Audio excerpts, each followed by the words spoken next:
initiates doesn't care to be special. At some point before the awakening, all of us were religious. Whatever religion we were Christian, Muslims, name it.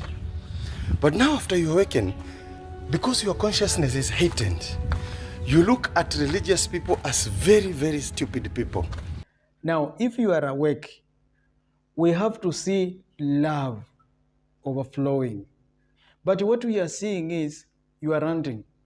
You are trying to tell people that you are clever, that you have discovered something that they don't have. This is my opinion. Anybody who claims to be awake must have tapped into consciousness that is beyond the hemisphere of the definitions of this world. You don't judge, you don't criticize, because you don't belong to that level. That consciousness is very unique. Anybody who taps through actually is seen to be a unique person. You don't tell it, but people see it. The initiates doesn't care to be special. They just flow.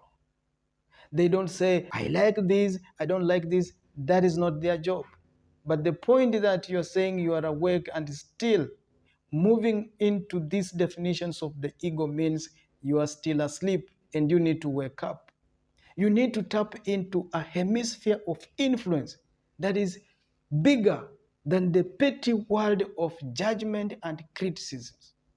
That is being awake, becoming a new self, letting go of the old self, becoming a better human being, a loving with tenderness, generosity, and respect. If we see all this flowing through you, and then we know it is actually the love that is deeply rooted in your heart.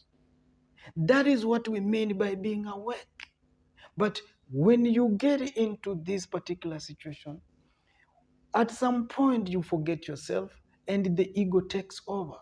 And the ego wants to make you feel like you are a very special person.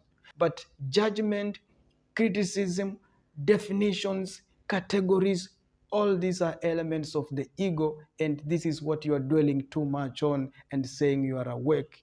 You need to wake up.